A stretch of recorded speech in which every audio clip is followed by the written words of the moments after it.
안녕하십니까, 책돌입니다. 오늘 소개해드릴 책은 만성염증이 병을 만든다입니다. 출판사는 청홍, 저자는 우치야마 요코입니다. 그럼 바로 본문을 보겠습니다. 우울감, 브레인 포그, 금세 피곤해짐, 인지기능 저하, 무릎의 불편, 관절 및 근육의 뻣뻣함, 치매나 암. 이러한 병들은 어쩌면 이 모든 증상의 원인이 만성염증일지도 모릅니다. 이렇게 오랫동안 질질 끄는 신체 문제의 큰 원인으로 만성염증을 꼽을 수가 있습니다. 그 외에 골다공증도 칼슘의 부족이 아니라 염증으로 골밀도가 줄었을 때 생깁니다. 그래서 골다공증 징후가 보이면 칼슘을 섭취하기보다는 염증을 잡아야 합니다. 원래 염증이란 체내에 침입한 병원체나 불필요한 물질을 파괴하고 찌꺼기를 처리하는 생체 반응입니다. 그래서 우리는 염증이 꼭 필요하며 염증이 제대로 작동하지 않으면 곤란합니다. 그러나 이처럼 세포 안팎의 찌꺼기를 제거하거나 불필요한 물질을 이동시키기 위해 발생하는 염증이 우리 몸이나 조직을 훼손할 수도 있습니다. 그 중에 만성염증은 다른 양상을 보입니다. 자가면역 질환이나 염증성 장 질환처럼 명확하게 자각되는 만성염증도 있지만 눈으로 식별할 수 없고 열이 나지도 않고 혈액 검사에서도 염증 반응이 확인되지 않는 장기적인 만성염증도 있기 때문이죠. 다시 말하지만 오래가는 신체 문제나 질병은 증상에만 대처하면 잘 낫지 않습니다. 근본 원인을 찾아 대처하는 것이 중요합니다. 그리고 그 근본 원인 중 큰 비중을 차지하는 것이 만성염증입니다. 만성염증은 근병으로 발전하기 전에 이런저런 작은 불편이나 증상을 일으킵니다. 많은 사람이 단순히 체질을 탓하거나 이유 없다고 생각하는 사소한 불편, 즉 설사나 변비, 소화불량, 오래가는 기침과 가래, 목의 통증, 가려움과 피로감 등도 만성염증에서 비롯되었을 가능성이 큽니다. 다시 말해 이런 증상들이 큰 병의 전조일 수도 있습니다. 이처럼 만성염증이 중대한 병을 초래하므로 주의할 필요가 있습니다. 다만 거듭 말하다시피 염증 자체는 나쁘지 않습니다. 만성이든 급성이든 염증이라는 현상을 억누르려 하지 말고 그 현상을 일으킨 원인을 내부에서 찾는 것이 중요합니다. 염증은 노화를 앞당기고 노화가 염증을 악화시키는 악순환에 빠질 수가 있습니다. 그리고 나이를 먹으면 늘 이것저것이 쑤십니다. 근육 속에 세포가 죽어 근육에 잔해가 쌓이는데 나이 먹은 면역계가 그 잔해를 효율적으로 처리하지 못하기 때문이죠. 이처럼 즉시 처리하지 못한 찌꺼기에 몸이 계속 반응하는 만성 염증 상태가 이어지니 근육이 늘 여기저기 아픈 것입니다. 소박한 식사가 염증을 방지합니다. 염증을 잘 일으키는 식품의 대표는 초가공식품과 백설탕입니다. 초가공식품이란 햄이나 소세지, 어묵류처럼 정확히 무엇으로 만들어졌는지 알 수 없는 가공식품을 말합니다. 이런 식품은 소화가 어려운 화학 첨가물을 많이 함유하여 장염증을 일으키기 쉽습니다. 화학 조미료나 인공 감미료, 농약, 화학 비료 등도 화학 물질이므로 장의 염증을 일으킵니다.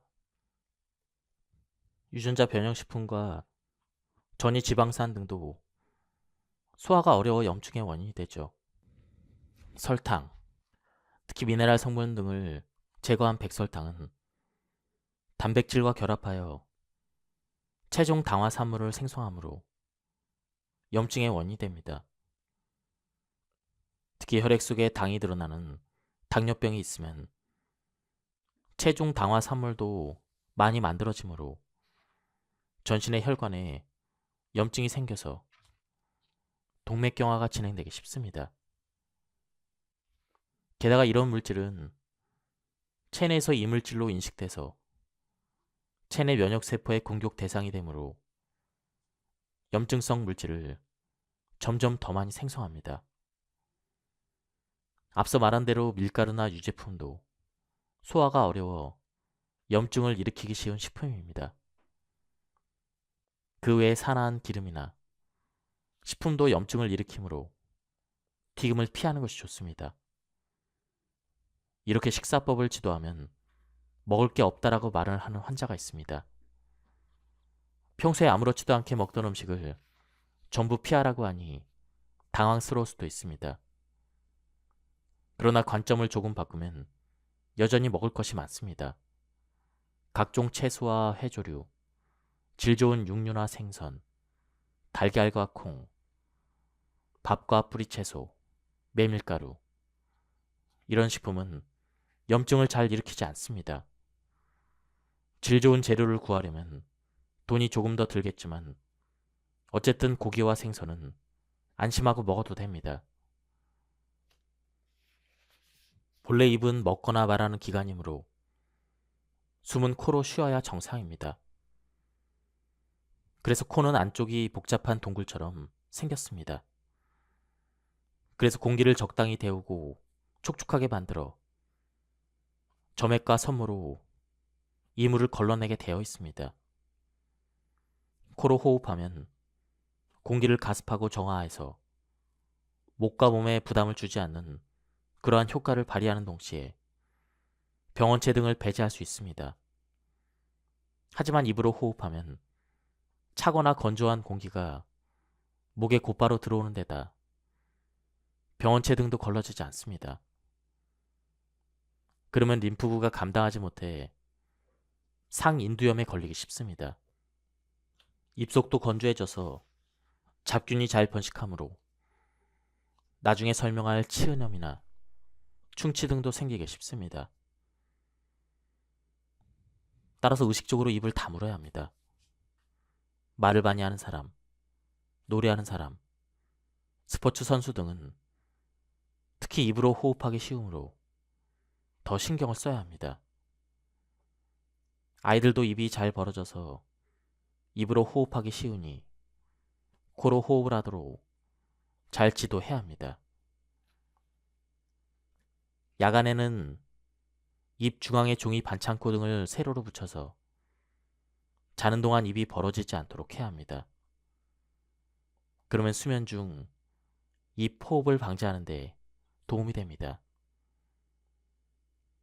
의료계에서는 입 호흡을 방지하는 대책으로 입 주변 근육을 단련하는 아이 우배 체조를 추천합니다. 입을 크게 벌려서 아, 이, 우, 배라고 발음하는 체조입니다. 코와 목을 씻어내는 코 세척이나 소독 효과가 있는 전비약 등도 상기도의 염증을 예방하거나 개선을 해서 코 호흡을 유도하는 효과가 있습니다. 지나친 운동이 염증의 원인이 되듯 운동 부족, 장시간 앉아있는 생활도 염증을 일으키기 쉽다는 보고가 있습니다. 이처럼 근골격도 염증에 큰 영향을 미칩니다. 그래서 적당한 운동이 중요합니다. 직업 때문에 오래 앉아있거나 집에서 잘 움직이지 않는 사람은 일부러라도 한 번씩 일어나서 걷거나 가까운 거리는 걸어 다니는 게 좋습니다. 오래된 상처나 몸의 뒤틀림에는 혈류를 촉진하는 마사지나 산소 캡슐 치료가 효과적입니다. 발이 변형되었거나 평발인 사람은 신경 써서 신발을 똑바로 신거나 깔창을 잘 고르는 것이 도움이 되죠. 통증이나 뒤틀림을 개선하려고 침을 맞는 사람이 많습니다. 침 치료에도 염증을 억제하는 효과가 있습니다. 정상적인 생체 활동에는 효소가 꼭 필요합니다. 음식물을 분해하는 소화효소와 몸의 신진대사를 높이는 대사효소가 있습니다. 현대인의 식생활이 효소의 낭비를 부추깁니다. 현대인의 식단에는 가공식품과 가열식품의 비중이 매우 높습니다. 식품은 기본적으로 가공하거나 가열을 할수록 소화되기가 쉬워집니다. 그러므로 현대인은 소화효소를 낭비하기 쉽습니다. 그리고 현대인은 일반적으로 첨가물이나 농약 등 화학물질을 많이 섭취하는 데다 유전자 변형식품, 소화가 안 되는 단백질이 들어있는 밀가루, 유제품도 자주 섭취합니다. 그래서 소화효소를 더 많이 소비합니다. 그뿐 아니라 일상에서 전자파, 화학물질 등 다양한 유해물질을 접함으로 그 해독에도 효소를 많이 소비합니다. 한편 효소가 기능하려면 각종 비타민과 미네랄이 필요합니다. 스트레스에 대항해서 몸을 방어하는 기능에도 대사 효소가 필수적입니다. 그래서 끊임없는 스트레스는 효소와 비타민, 미네랄을 소모하는 큰 요인이 됩니다. 현대 사회는 이처럼 효소를 소모하는 요인으로 가득 차 있습니다. 그러므로 효소가 부족하여 몸에 이런저런 이상이 생깁니다. 효소를 절약하기 위해 제일 먼저 해야 될 일은 소화가 잘 되는 음식을 먹는 것입니다. 그러니 우선 첨가물과 농약으로 뒤덮인 가공식품을 피하고 식재료 자체로 된 음식을 섭취해야 합니다. 식재료 자체로 된 음식, 소화가 잘 되는 음식이란 식재료 자체의 효소를 포함하고 있어서 소화를 돕는 식품을 말합니다. 효소는 모든 천연 식재료에 기본적으로 포함되어 있습니다. 그러나 열에 약해서 대략 60도 이상으로 가열했을 때 활성을 잃어버립니다.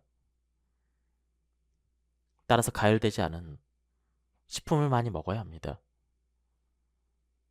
그래야 소화도 잘 되고 식품 속의 효소를 활용해서 체내 효소도 절약할 수가 있습니다. 그렇지만 날것으로 먹으려면 기생충 감염 등의 위험이 있는 육류는 적합하지 않습니다. 매일 초밥을 먹기도 어려우니 아무래도 생채소나 과일을 많이 먹는 게 무난할 것입니다. 생채소와 과일에는 식재료 자체에 식물 효소가 포함되어 있습니다. 이런 식품을 많이 먹으면 사람의 체내 소화 효소를 절약하고 절약된 만큼을 대사 효소로 돌려쓸 수가 있습니다. 또한 효소는 세포 속에 있으므로 쉽게 무너지지 않는 세포막으로 둘러싸여 있습니다. 이 세포막 밖으로 효소나 영양소를 꺼내 섭취하는 것이 이상적이겠지만 잘 씹기만 해도 세포막 성분을 전부 으깨기는 어렵습니다. 따라서 생채소나 과일을 갈거나 즙을 짜서 세포막을 으깨면 효소를 더욱더 효율적으로 섭취할 수가 있습니다. 채소나 과일에는 식이섬유가 풍부합니다. 식이섬유는 혈당치를 급격하게 올리지 않고 장을 청소해주며 장내 세균의 먹이까지 되는 이상적인 식품입니다. 장내 세균이 비타민을 합성하고 미네랄을 쉽게 흡수하도록 하므로 식이섬유를 섭취하면 비타민과 미네랄을 보충하는 데 도움이 될 것입니다. 해독의 사원칙으로 유해물질을 배제하자. 유해물질에 둘러싸여 사는 현대인이라도 독을 최대한 방어하고 배출할 수 있습니다. 그 방법을 간단하게 소개하겠습니다. 1. 유해물질을 최대한 피한다. 환경과 물건, 음식, 해로운 약과 블루라이트 등을 점검합니다.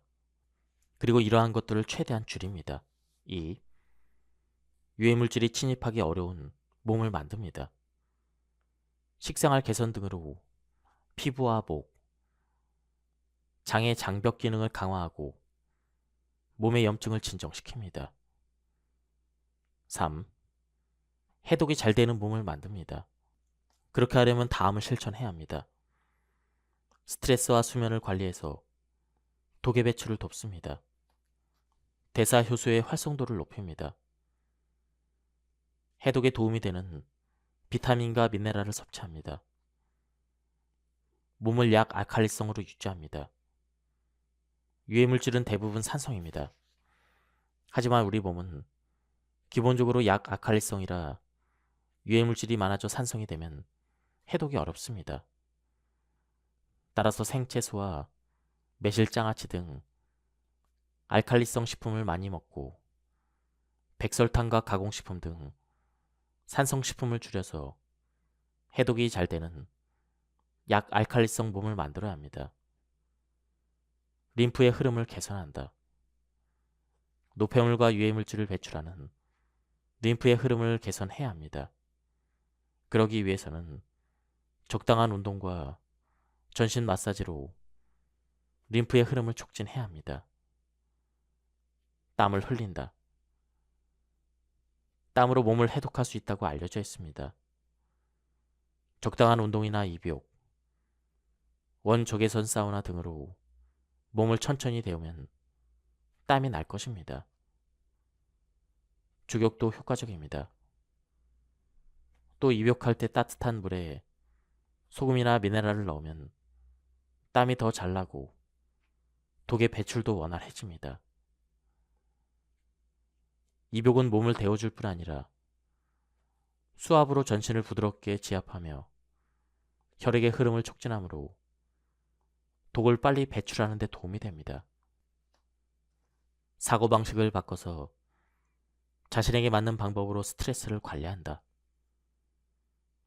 모든 사람에게 효과적인 스트레스 관리법은 없습니다. 사람의 성격이나 상황에 따라 적합한 방법이 달라집니다. 그러니 이것저것 시도해보고 더 편안해지는 방법을 찾아야 합니다. 여기에 쓸만한 방법을 몇 가지 소개하겠습니다. 예를 들어 직장에서 잘 안 맞는 상사와 스트레스를 많이 받는다고 생각해 봅시다. 그런 사람은 생각하지 말자라고 생각할수록 그 생각에 사로잡힙니다. 그러니 생각하지 않으려고 노력하지 말고 다른 데로 눈을 돌려야 합니다. 눈앞에 다른 일에 집중하거나 휴무에 뭘 할지 생각을 하거나 사랑스러운 가족의 사진을 들여다보는 등 사소한 것이라도 좋으니 다른 일에 관심을 돌리는 것이죠. 그리고 사람은 자신이 갖지 못한 것, 자신의 단점을 생각하기 쉽습니다. 그런 이유로 스트레스를 받는다면 자신이 가진 것을 생각합시다. 예를 들어 어깨가 아파서 힘들면 종일 어깨에 신경 쓰기 쉽지만 그런 때일수록 통증이 없는 반대쪽 어깨나 자유롭게 움직이는 손발, 말할 수 있는 입, 매일의 배변, 아프지 않은 손발과 허리 등을 떠올려 보는 것입니다. 가진 것도 많고 장점도 많다는 것을 깨달으면 무거웠던 마음이 가벼워질 것입니다. 컵에 물이 반쯤 차 있을 때 벌써 절반이 사라졌다라고 생각하느냐, 아직 절반이나 남았다라고 생각하느냐에 따라 마음가짐이 상당히 달라집니다. 아직 절반이나 남았다라고 생각하면 스트레스가 크게 줄어듭니다. 무심코 자신의 단점을 생각하다 보면 단점이 실제보다 더 크게 보입니다. 코 옆에 난 뾰루지가 신경 쓰여서 거울로 들여다보면 실제로 더 커 보입니다. 마찬가지로 지금 머릿속에 90% 이상을 차지하는 불안이나 스트레스의 원인도 평생의 관점에서는 아주 작은 사건일지도 모릅니다. 불안과 스트레스를 완전히 없앨 필요는 없습니다. 자신이 제어할 수 있을 정도로만 수습하면 됩니다. 조금이라도 자신의 행복을 음미하고 시야를 넓혀가며 스트레스를 제어해야 합니다. 마음가짐을 바꾸는 동시에 생활에 관한 대책도 실천해 봅시다. 그 중에서도 수면이 매우 중요합니다. 수면은 자율신경 균형을 맞추고 뇌 영양 공급을 늘립니다. 해독의 스위치를 켜고 체내 리듬을 정돈하며 내장을 수복하고 염증을 억제합니다. 잠을 충분히 자면 스트레스로 손상된 심신도 빨리 회복됩니다. 자기 전에 TV나 PC, 스마트폰을 보지 맙시다. 전자기기의 블루라이트가 눈과 뇌를 자극해서 잠들기가 어려워지기 때문입니다. 잘 때는 전자기기와 와이파이의 전원을 끕시다. 침구나 잠옷 등을 부드러운 유기농 면 제품이나 정전기가 적은 제품으로 바꾸는 것도 좋습니다. 깨어있는 시간에 어떻게 지내는지도 중요합니다. 낮에 햇볕을 쬐지 않거나 운동을 하지 않거나 커피 등 카페인 음료를 연거푸 마시거나 늦은 시간에 저녁을 먹거나 과식을 하거나 야식을 먹게 되면 잠을 이루기 어렵습니다. 뱃속의 음식이 다 소화되기 전에 잠자리에 들면 잠을 설칠 뿐 아니라 몸속에 소화되지 않은 물질이 늘어납니다. 밤은 소화가 아닌 흡수의 시간이므로 위를 비운 뒤 잠자리에 드는 것이 좋습니다. 그러면 적어도 잠들기 3시간 전에 식사를 마쳐야 합니다. 잠들기에 1시간쯤 전에 따뜻한 물에 입욕을 하면서 체온을 올리는 것도 요령입니다.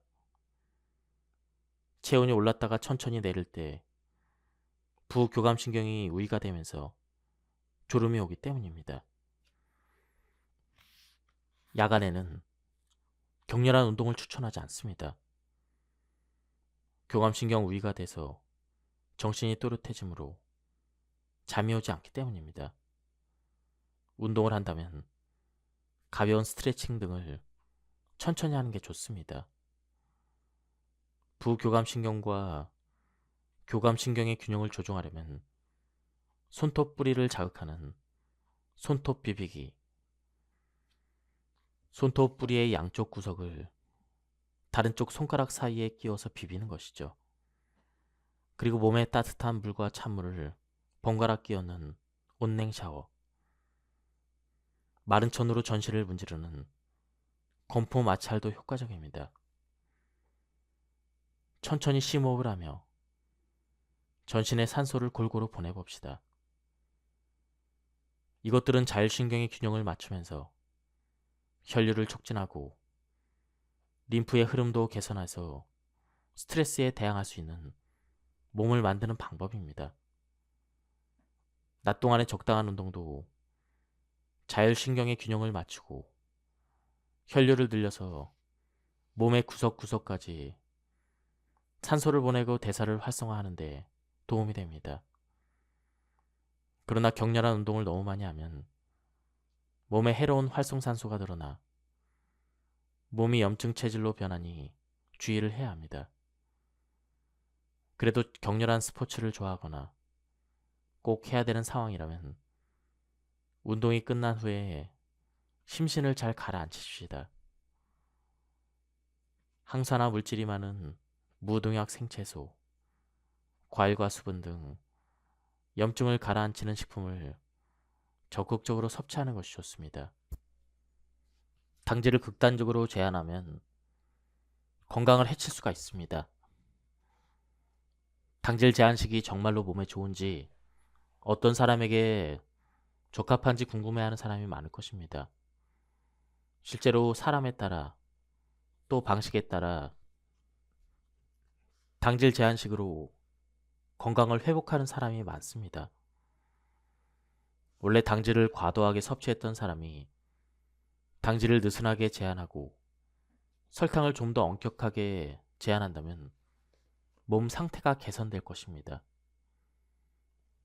당질 처리에 이미 문제가 생긴 당뇨병이나 경계성 당뇨병 환자 중에는 현미만 먹어도 급격히 혈당이 오르는 사람이 있습니다.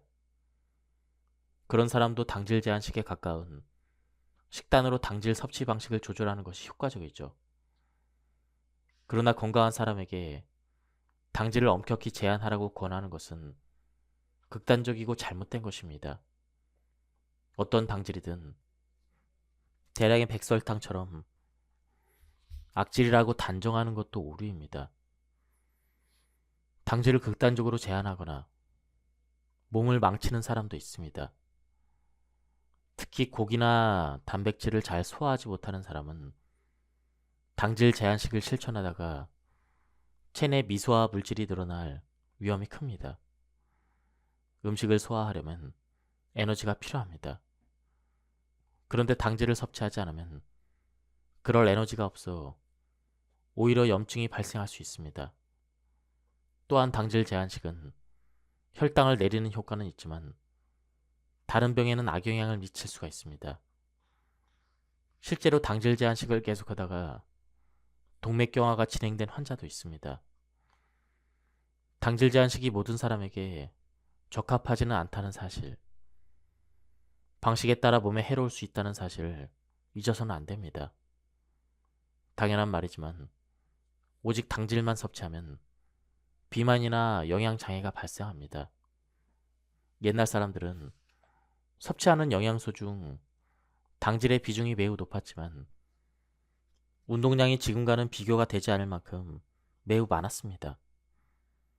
게다가 식이섬유도 많이 섭취했고 채소도 지금보다 훨씬 영양이 풍부했습니다.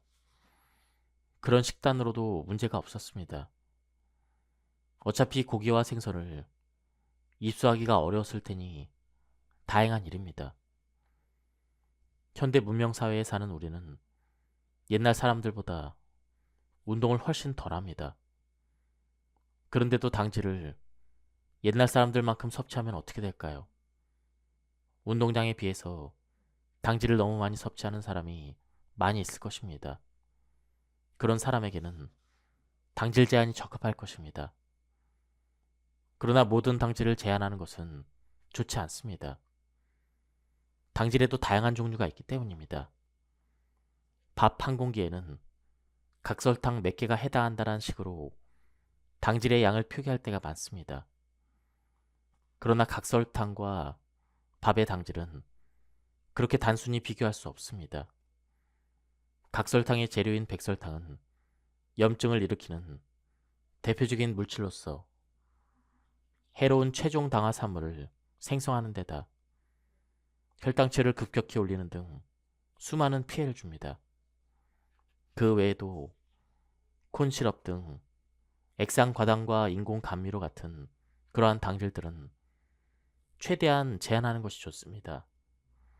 한편 감자 등 뿌리채소와 밥은 당연히 과식하면 비만이 생기겠지만 무리 없이 흡수되는 에너지원으로 백설탕만큼 급격히 혈당치를 올리지 않습니다. 게다가 미량 영양소도 풍부하니 과식하지 않도록 주의하면서 적당량을 섭취하면 건강 유지에 도움이 됩니다. 예를 들어 세로토닌, 멜라토닌을 만들고 몸을 해독하는 데 필요한 비타민 B6는 대부분 곡물로 섭취합니다. 따라서 곡물을 전혀 먹지 않으면 정신적으로 불안정해지거나 불면증이 생길 수가 있습니다. 당뇨병이 있는 사람은 당질 제한으로 혈당치를 낮춰야 하겠지만 이때도 주의할 점이 있습니다. 혈당 강화제나 인슐린 등을 쓰는 사람이 부주의하게 당질 섭취를 제한하면 오히려 저혈압을 일으킬 수 있다는 것입니다. 따라서 당질을 제한하고 싶다면 반드시 의사와 먼저 상담을 해야 합니다. 저는 환자에게 어지간히 특수한 사정이 없는 한 영양소를 골고루 포함한 기본적인 식단을 추천하고 과도한 백설탕, 초가공식품, 밀가루, 유제품, 첨가물 등을 피하라고만 합니다. 바꿔 말해 지금까지 이야기한 점에 주의하면서 실시를 했을 때 자신에게 맞는다고 느낀다면 어떤 식단이든 좋은 식단이란 뜻이죠. 어쨌든 어느 정도 시행착오를 거치며 맞는 식단을 찾는 수밖에 없습니다.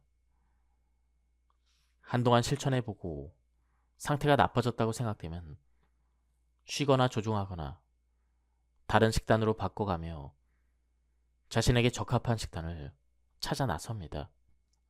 채식이란 채소, 과일, 콩, 견과류 등 식물성 식재료로 이루어진 식단을 말합니다.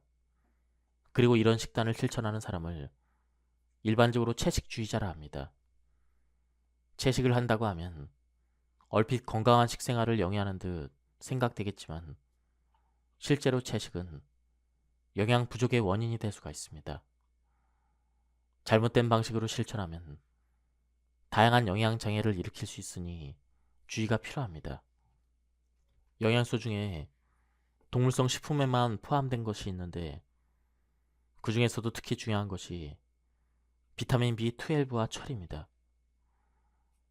비타민만 아니라 단백질 중에서도 거의 동물성 식품에만 포함된 것이 있습니다. 또 앞서 설명했듯 영양은 세포 안에 들어있으므로 섬유를 잘 분해하지 못하는 사람이 식물성 식품만 먹으면 흡수할 수 있는 영양이 줄어들고 오히려 섬유질이 몸에 부담을 줍니다. 땅이 척박해져서 요즘 생산되는 채소 자체의 영양이 부족한 점도 문제입니다. 또한 렉틴이 많은 콩이나 알칼로이드를 포함한 가짓과 즉 토마토와 감자, 가지 등 이러한 채소들처럼 염증을 일으키기 쉬운 채소도 있습니다. 채소가 무조건 다 좋은 게 아니라 일부 체질에 맞지 않는 것도 있으니 주의를 해야 합니다. 그리고 항생제를 투약하거나 갱년기 등으로 호르몬 균형이 무너지거나 농약이 묻은 음식을 먹어 장의 곰팡이의 일종인 칸디다가 증식한 상태에서 탄수화물과 식이섬유 등 식물성 식품만 먹으면 곰팡이가 더 증식합니다. 곰팡이가 탄수화물과 식이섬유를 먹이로 삼기 때문입니다. 그리고 뱃속의 곰팡이는 만성염증의 원인이 되죠. 완전 채식을 계속하게 되면 메티오닌 등 필수 아미노산도 부족해집니다. 메티오닌은 매우 중요한 대사 작용에 필요한 메티로아에 꼭 필요한 영양소입니다. 이 작용이 이루어지지 않으면 해독과 세포 분열, 근육 생성에 문제가 생깁니다. 채식주의자 중에 압도적으로 에너지가 부족한 사람이 많습니다. 영양이 불균형해지면 정신적 균형을 잃고 채식에 점점 더 집착할 위험도 커집니다.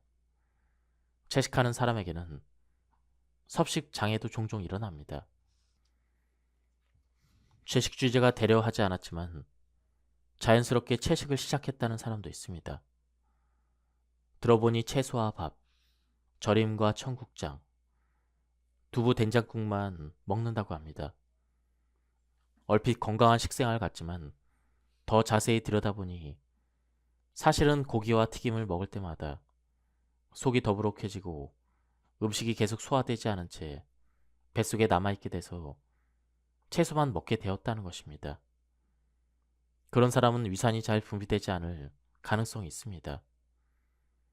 위산이 과다해서 문제가 되는 사람도 있지만 40대 이상 중 과반수는 위가 위축되어 위산 분비량이 줄어든 상태입니다. 위산은 강한 산성으로 음식과 함께 들어온 세균이나 독으로부터 몸을 지켜줍니다. 그래서 위산이 줄어들면 장내 환경도 변합니다. 그 탓에 간혹 잘못된 처방을 받아 제산제를 써서 위산이 더욱더 부족해지는 사람도 있습니다. 위가 위산을 충분히 분비하여 환경을 산성으로 만들면 단백분의 효소인 펩틴과 지질분의 효소인 리파아제가 활성화됩니다. 그러나 위산이 부족하면 이 성분이 활성화되지 않아 단백질이나 지질이 잘 분해되지 않습니다. 담석증으로 쓸개를 제거하거나 위를 절제한 사람이라면 더 그럴 것입니다. 이런 사람들은 자연스럽게 소화가 잘 되는 음식을 찾게 됩니다. 건강을 위해 채식이나 채식에 가까운 식단을 실천하고 있다고 생각할지 몰라도 사실은 위산 부족과 소화력 저하 탓에 고기를 싫어하게 되었을 뿐입니다. 자신의 식생활이나 복약 상황을 살펴보고 소화력에 문제가 있든지 점검해 볼 필요가 있습니다. 우리는 눈에 보이는 숫자나 증상이 드러난 부위에만 주목하기 쉽습니다. 그러나 사람은 세포 하나하나로 사는 것이 아니라 많은 세포로 이루어진 뇌 등의 장기, 골격근과 지방, 신경과 혈관, 장기와 피부에 존재하는 상재균, 외기의 산소, 외부에서 들어온 물과 영양 등 수많은 요소가 모여서 서로 영향을 주고받는 복잡한 유기체로 살아가고 있습니다. 겉으로 보기에는 한 부위에만 일어나는 변화 같지만 우리 몸은 하나로 이어져 있습니다. 또 때때로 우리를 괴롭히는 몸의 증상도 알고 보면 병의 근본 원인을 드러내거나 병을 치료하는 반응일 뿐입니다. 원인을 진단하지 않고 증상만 억제하는 방식은 그 증상이 만성일수록 치유 효과가 떨어지며 증상 자체를 잘 완화하지도 못합니다. 특히 만성 증상은 몸에 어디까지 퍼져 있는지 판단하기가 어렵습니다. 최근 장내 세균종이 주목받기 시작하며 장내 환경을 건강하게 유지하려는 사람이 많긴 하지만 뇌에 염증이 있다면 장 환경 개선만으로는 상태가 좀처럼 나아지지 않습니다. 문제가 오랜 시간에 걸쳐 진행되었다면 그만큼 긴 시간을 들이고 다양한 접근법을 시도해 봐야 할 것입니다. 진정한 의미에서 근본 원인을 찾고 원인 요소를 하나라도 더 줄이고 자가 치유력을 높이는 치료법을 찾아야 합니다. 요즘 의학계의 상식도 점점 바뀌고 있습니다. 발병 여부도 원인으로 여겨지는 물질이나 미생물보다 그 병을 발생하게 만든 그 사람의 체내 문제가 더 큰 영향을 끼친다고 여겨질 정도입니다.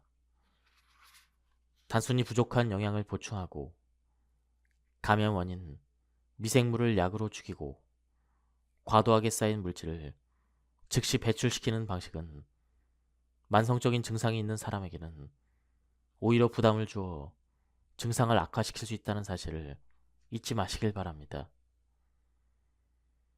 건강 문제로 고민하는 사람들이 하루빨리 괴로운 증상과 병으로부터 해방되기를 바랍니다. 예, 지금까지 이 책에 대한 리뷰를 모두 마쳤습니다. 이 책은 가독성이 굉장히 좋았습니다. 제가 본문에서 감명 깊은 부분만 발췌했기 때문에 많은 부분이 생략되었습니다. 한번 책을 구해서 읽어보실 것을 추천드립니다. 여기서 리뷰를 마치겠습니다. 감사합니다. 안녕하십니까, 책돌입니다.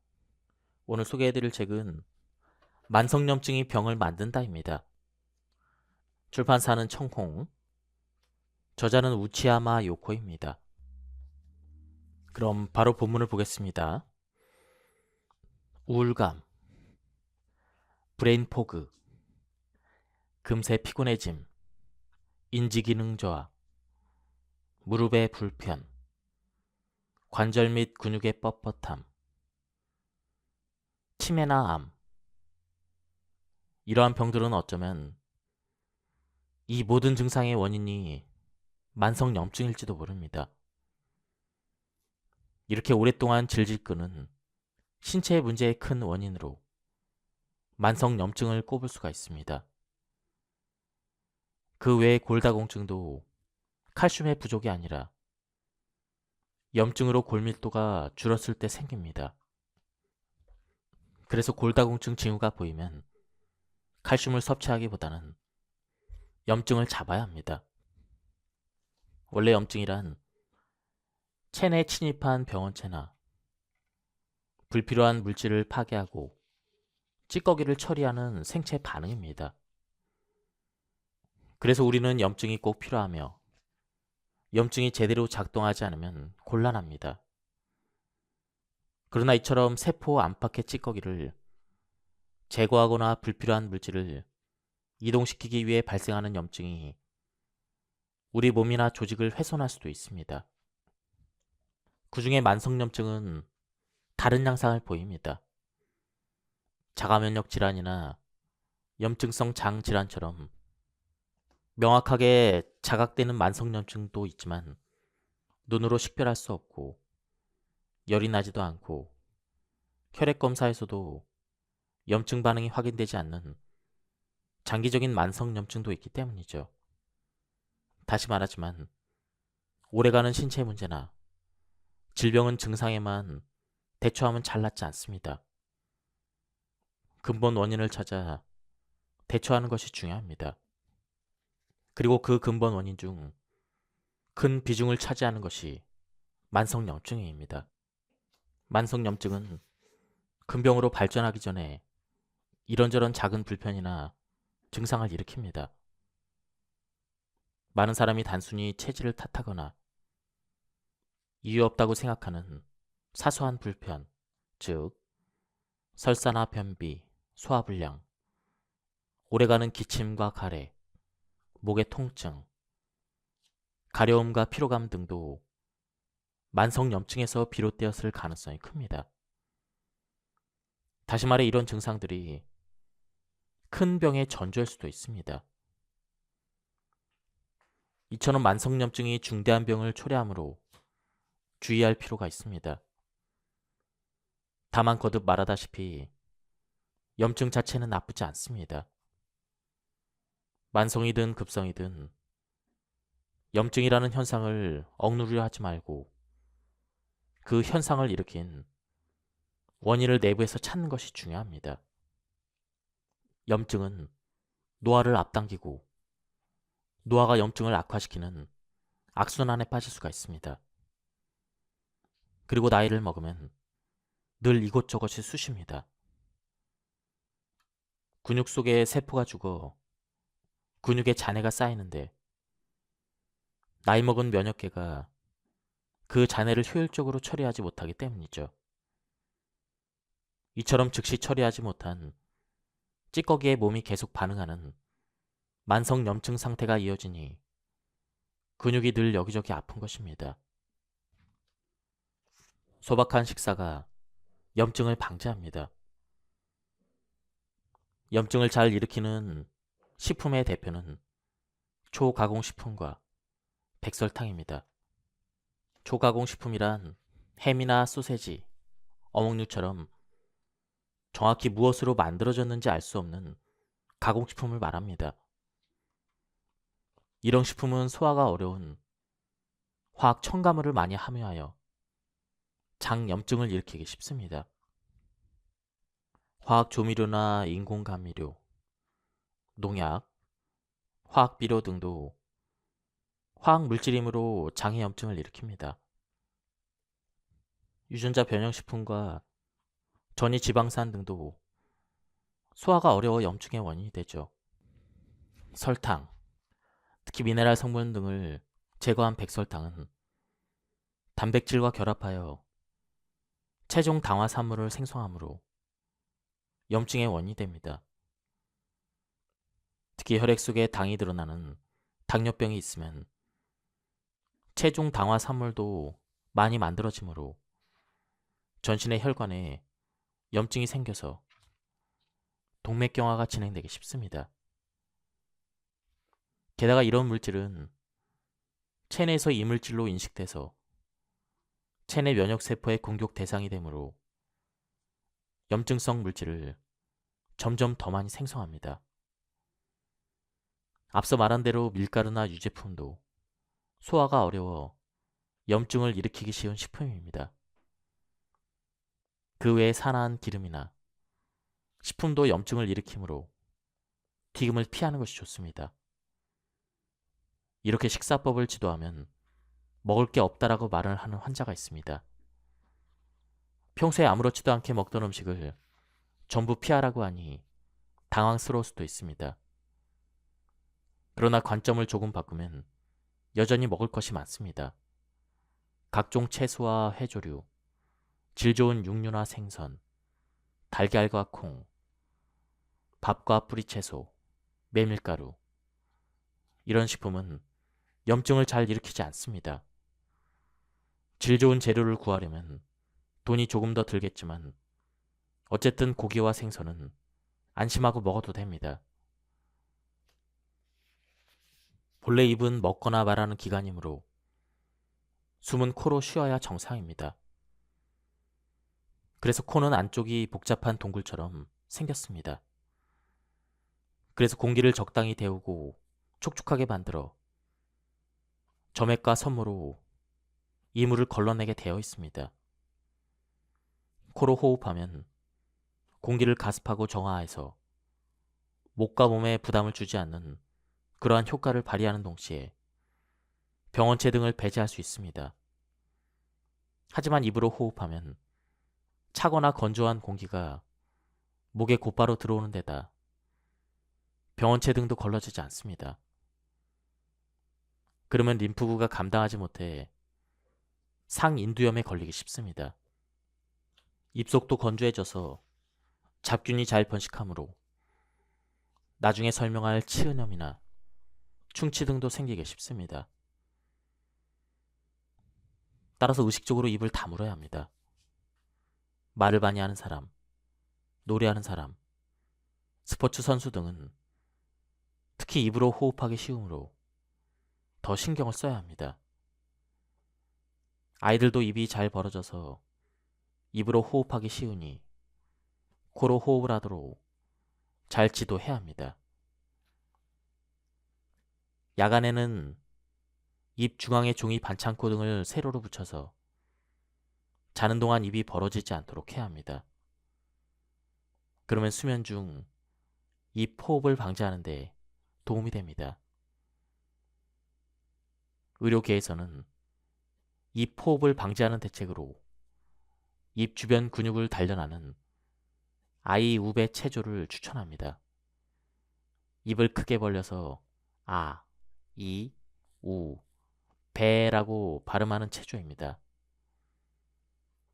코와 목을 씻어내는 코 세척이나 소독 효과가 있는 전비약 등도 상기도의 염증을 예방하거나 개선을 해서 코 호흡을 유도하는 효과가 있습니다. 지나친 운동이 염증의 원인이 되듯 운동 부족, 장시간 앉아있는 생활도 염증을 일으키기 쉽다는 보고가 있습니다. 이처럼 근골격도 염증에 큰 영향을 미칩니다. 그래서 적당한 운동이 중요합니다. 직업 때문에 오래 앉아있거나 집에서 잘 움직이지 않는 사람은 일부러라도 한 번씩 일어나서 걷거나 가까운 거리는 걸어 다니는 게 좋습니다. 오래된 상처나 몸의 뒤틀림에는 혈류를 촉진하는 마사지나 산소 캡슐 치료가 효과적입니다. 발이 변형되었거나 평발인 사람은 신경 써서 신발을 똑바로 신거나 깔창을 잘 고르는 것이 도움이 되죠. 통증이나 뒤틀림을 개선하려고 침을 맞는 사람이 많습니다. 침 치료에도 염증을 억제하는 효과가 있습니다. 정상적인 생체 활동에는 효소가 꼭 필요합니다. 음식물을 분해하는 소화효소와 몸의 신진대사를 높이는 대사효소가 있습니다. 현대인의 식생활이 효소의 낭비를 부추깁니다. 현대인의 식단에는 가공식품과 가열식품의 비중이 매우 높습니다. 식품은 기본적으로 가공하거나 가열을 할수록 소화되기가 쉬워집니다. 그러므로 현대인은 소화효소를 낭비하기 쉽습니다.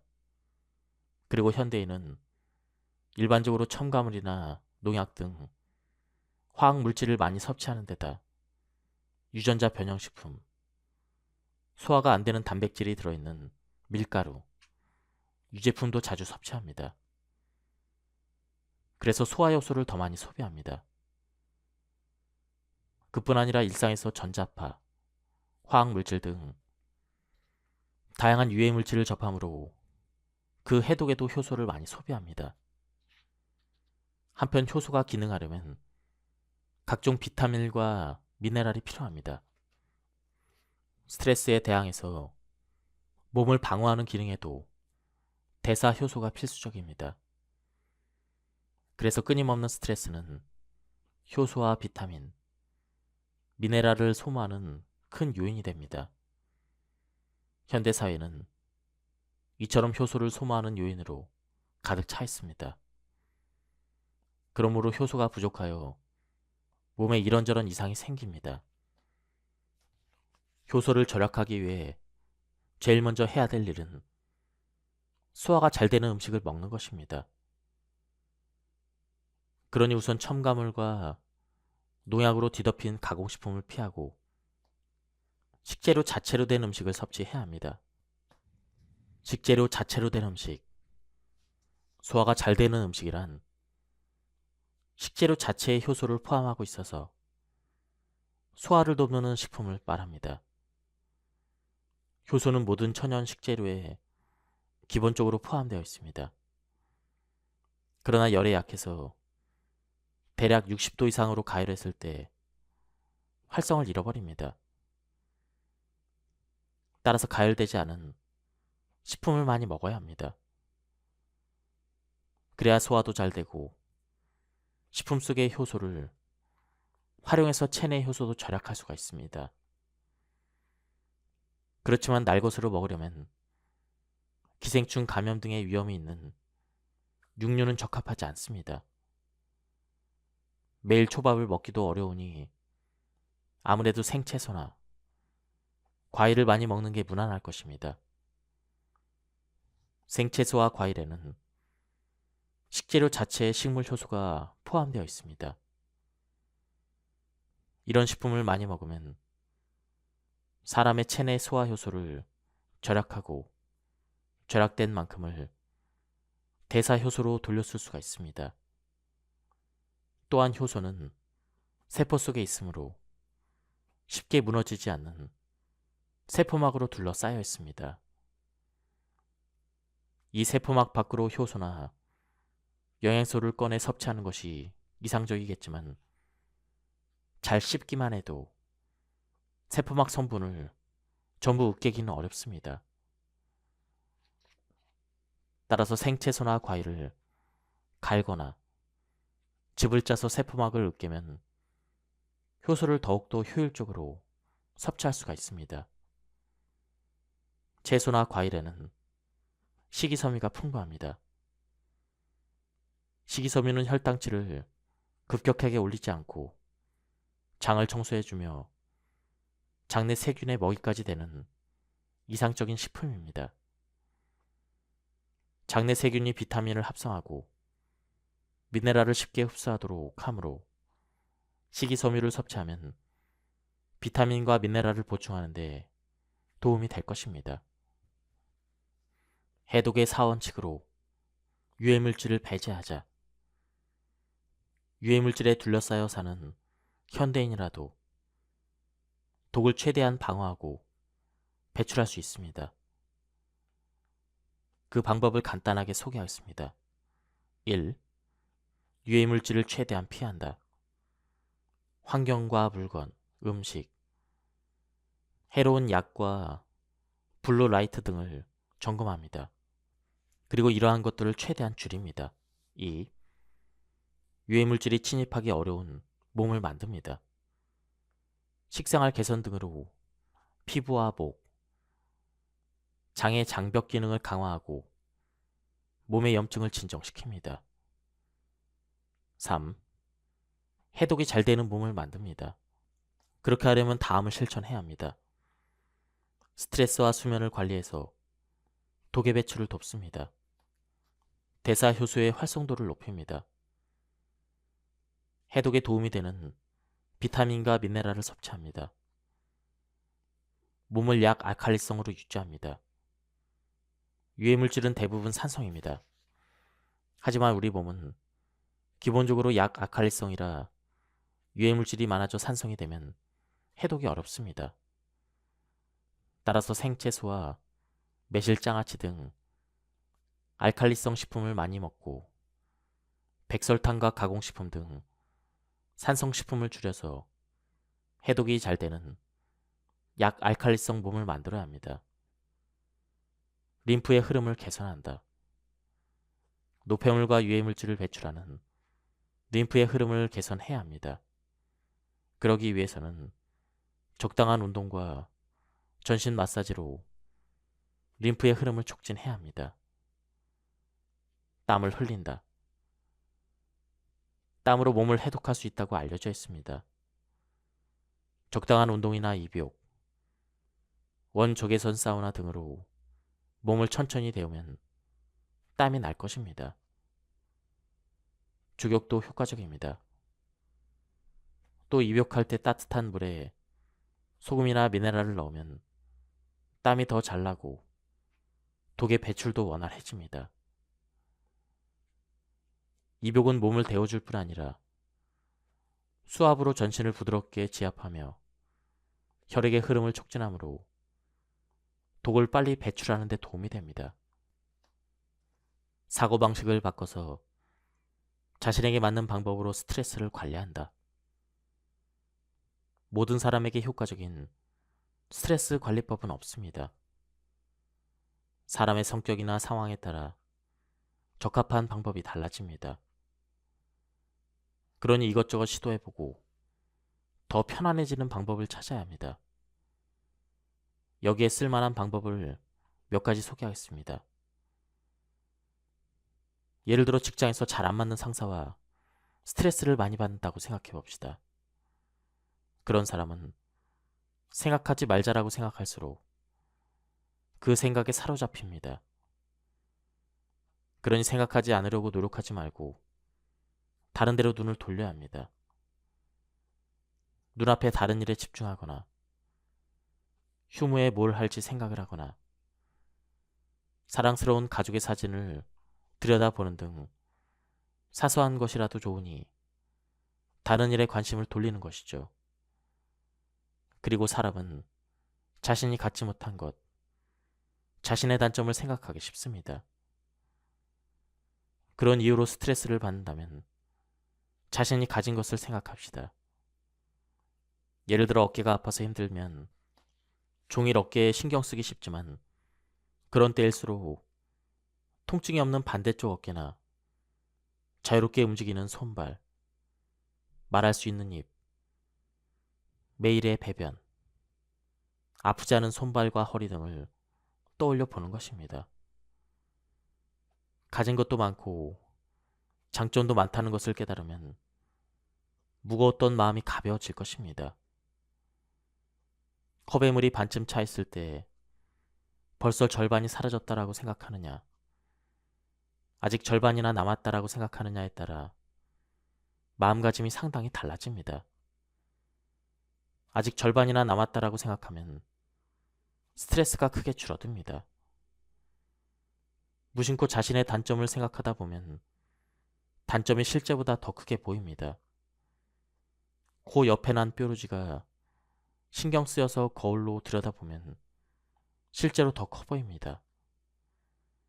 마찬가지로 지금 머릿속에 90% 이상을 차지하는 불안이나 스트레스의 원인도 평생의 관점에서는 아주 작은 사건일지도 모릅니다. 불안과 스트레스를 완전히 없앨 필요는 없습니다. 자신이 제어할 수 있을 정도로만 수습하면 됩니다. 조금이라도 자신의 행복을 의미하고 시야를 넓혀가며 스트레스를 제어해야 합니다. 마음가짐을 바꾸는 동시에 생활에 관한 대책도 실천해 봅시다. 그 중에서도 수면이 매우 중요합니다. 수면은 자율신경 균형을 맞추고 뇌 영양 공급을 늘립니다. 해독의 스위치를 켜고 체내 리듬을 정돈하며 내장을 수복하고 염증을 억제합니다. 잠을 충분히 자면 스트레스로 손상된 심신도 빨리 회복됩니다. 자기 전에 TV나 PC, 스마트폰을 보지 맙시다. 전자기기의 블루라이트가 눈과 뇌를 자극해서 잠들기가 어려워지기 때문입니다.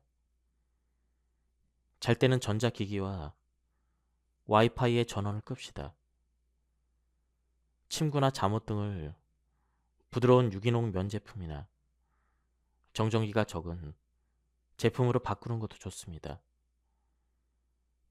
깨어있는 시간에 어떻게 지내는지도 중요합니다. 낮에 햇볕을 쬐지 않거나 운동을 하지 않거나 커피 등 카페인 음료를 연거푸 마시거나 늦은 시간에 저녁을 먹거나 과식을 하거나 야식을 먹게 되면 잠을 이루기 어렵습니다.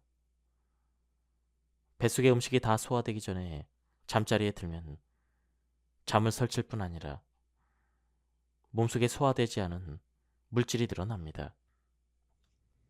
밤은 소화가 아닌 흡수의 시간이므로 위를 비운 뒤 잠자리에 드는 것이 좋습니다. 그러면 적어도 잠들기 3시간 전에 식사를 마쳐야 합니다. 잠들기에 1시간쯤 전에 따뜻한 물에 입욕을 하면서 체온을 올리는 것도 요령입니다. 체온이 올랐다가 천천히 내릴 때 부교감신경이 우위가 되면서 졸음이 오기 때문입니다. 야간에는 격렬한 운동을 추천하지 않습니다. 교감신경 우위가 돼서 정신이 또렷해지므로 잠이 오지 않기 때문입니다. 운동을 한다면 가벼운 스트레칭 등을 천천히 하는 게 좋습니다. 부교감신경과 교감신경의 균형을 조정하려면 손톱 뿌리를 자극하는 손톱 비비기, 손톱 뿌리의 양쪽 구석을 다른 쪽 손가락 사이에 끼워서 비비는 것이죠.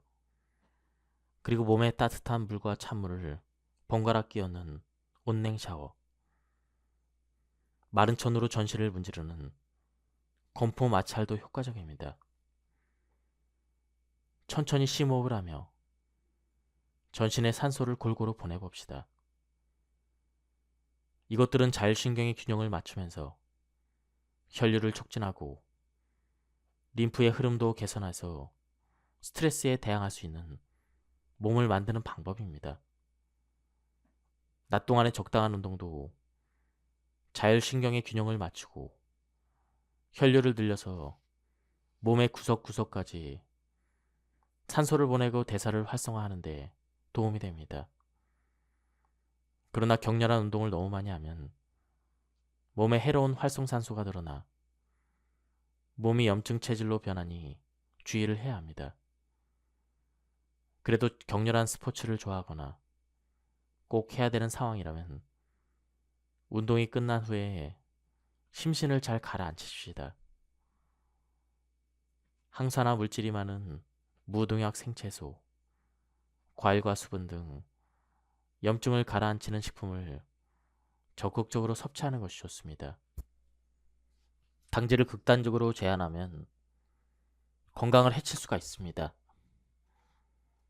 당질 제한식이 정말로 몸에 좋은지 어떤 사람에게 적합한지 궁금해하는 사람이 많을 것입니다. 실제로 사람에 따라 또 방식에 따라 당질 제한식으로 건강을 회복하는 사람이 많습니다. 원래 당질을 과도하게 섭취했던 사람이 당질을 느슨하게 제한하고 설탕을 좀 더 엄격하게 제한한다면 몸 상태가 개선될 것입니다. 당질 처리에 이미 문제가 생긴 당뇨병이나 경계성 당뇨병 환자 중에는 현미만 먹어도 급격히 혈당이 오르는 사람이 있습니다. 그런 사람도 당질 제한식에 가까운 식단으로 당질 섭취 방식을 조절하는 것이 효과적이죠. 그러나 건강한 사람에게 당질을 엄격히 제한하라고 권하는 것은 극단적이고 잘못된 것입니다. 어떤 당질이든 대량의 백설탕처럼 악질이라고 단정하는 것도 오류입니다. 당질을 극단적으로 제한하거나 몸을 망치는 사람도 있습니다. 특히 고기나 단백질을 잘 소화하지 못하는 사람은 당질 제한식을 실천하다가 체내 미소화 물질이 늘어날 위험이 큽니다. 음식을 소화하려면 에너지가 필요합니다. 그런데 당질을 섭취하지 않으면 그럴 에너지가 없어 오히려 염증이 발생할 수 있습니다. 또한 당질 제한식은 혈당을 내리는 효과는 있지만 다른 병에는 악영향을 미칠 수가 있습니다. 실제로 당질 제한식을 계속하다가 동맥경화가 진행된 환자도 있습니다. 당질 제한식이 모든 사람에게 적합하지는 않다는 사실, 방식에 따라 몸에 해로울 수 있다는 사실을 잊어서는 안 됩니다. 당연한 말이지만 오직 당질만 섭취하면 비만이나 영양장애가 발생합니다. 옛날 사람들은 섭취하는 영양소 중 당질의 비중이 매우 높았지만 운동량이 지금과는 비교가 되지 않을 만큼 매우 많았습니다. 게다가 식이섬유도 많이 섭취했고 채소도 지금보다 훨씬 영양이 풍부했습니다. 그런 식단으로도 문제가 없었습니다. 어차피 고기와 생선을 입수하기가 어려웠을 테니 다행한 일입니다. 현대 문명 사회에 사는 우리는 옛날 사람들보다 운동을 훨씬 덜 합니다. 그런데도 당질을 옛날 사람들만큼 섭취하면 어떻게 될까요? 운동량에 비해서 당질을 너무 많이 섭취하는 사람이 많이 있을 것입니다. 그런 사람에게는 당질 제한이 적합할 것입니다. 그러나 모든 당질을 제한하는 것은 좋지 않습니다. 당질에도 다양한 종류가 있기 때문입니다. 밥 한 공기에는 각설탕 몇 개가 해당한다는 식으로 당질의 양을 표기할 때가 많습니다. 그러나 각설탕과 밥의 당질은 그렇게 단순히 비교할 수 없습니다. 각설탕의 재료인 백설탕은 염증을 일으키는 대표적인 물질로서 해로운 최종 당화산물을 생성하는 데다 혈당치를 급격히 올리는 등 수많은 피해를 줍니다. 그 외에도 콘시럽 등 액상과당과 인공 감미료 같은 그러한 당질들은 최대한 제한하는 것이 좋습니다.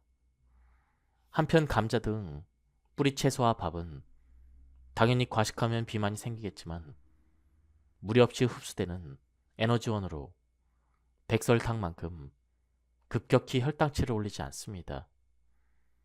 게다가 미량 영양소도 풍부하니 과식하지 않도록 주의하면서 적당량을 섭취하면 건강 유지에 도움이 됩니다. 예를 들어 세로토닌, 멜라토닌을 만들고 몸을 해독하는 데 필요한 비타민 B6는 대부분 곡물로 섭취합니다. 따라서 곡물을 전혀 먹지 않으면 정신적으로 불안정해지거나 불면증이 생길 수가 있습니다. 당뇨병이 있는 사람은 당질 제한으로 혈당치를 낮춰야 하겠지만 이때도 주의할 점이 있습니다. 혈당 강화제나 인슐린 등을 쓰는 사람이 부주의하게 당질 섭취를 제한하면 오히려 저혈압을 일으킬 수 있다는 것입니다. 따라서 당질을 제한하고 싶다면 반드시 의사와 먼저 상담을 해야 합니다. 저는 환자에게 어지간히 특수한 사정이 없는 한 여행소를 골고루 포함한 기본적인 식단을 추천하고 과도한 백설탕, 초가공식품, 밀가루, 유제품, 첨가물 등을 피하라고만 합니다.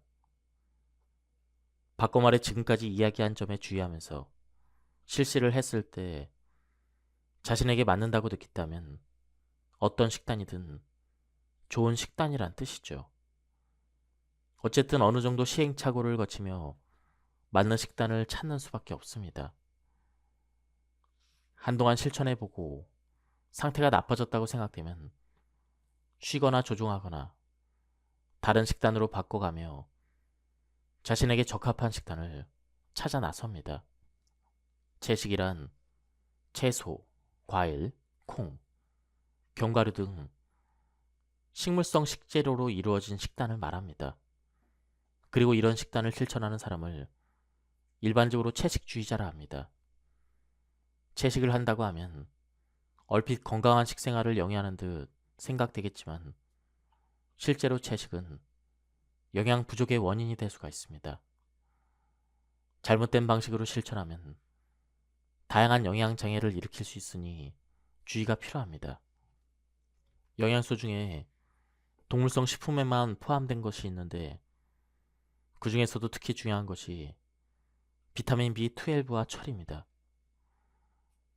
비타민만 아니라 단백질 중에서도 거의 동물성 식품에만 포함된 것이 있습니다.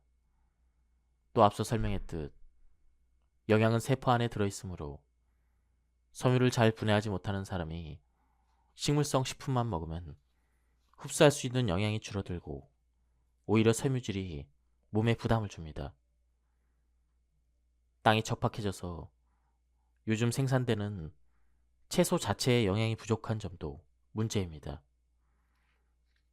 또한 렉틴이 많은 콩이나 알칼로이드를 포함한 가짓과 즉 토마토와 감자, 가지 등 이러한 채소들처럼 염증을 일으키기 쉬운 채소도 있습니다. 채소가 무조건 다 좋은 게 아니라 일부 체질에 맞지 않는 것도 있으니 주의를 해야 합니다.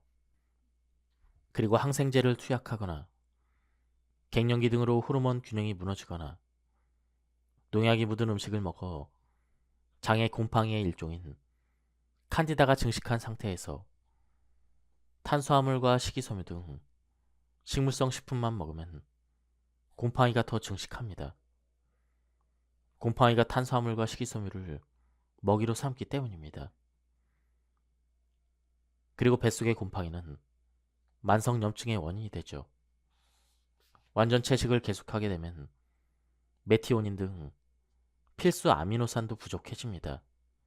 메티오닌은 매우 중요한 대사 작용에 필요한 메티로아에 꼭 필요한 영양소입니다. 이 작용이 이루어지지 않으면 해독과 세포 분열, 근육 생성에 문제가 생깁니다. 채식주의자 중에 압도적으로 에너지가 부족한 사람이 많습니다. 영양이 불균형해지면 정신적 균형을 잃고 채식에 점점 더 집착할 위험도 커집니다. 채식하는 사람에게는 섭식 장애도 종종 일어납니다. 채식주의자가 되려 하지 않았지만 자연스럽게 채식을 시작했다는 사람도 있습니다. 들어보니 채소와 밥, 절임과 청국장, 두부 된장국만 먹는다고 합니다.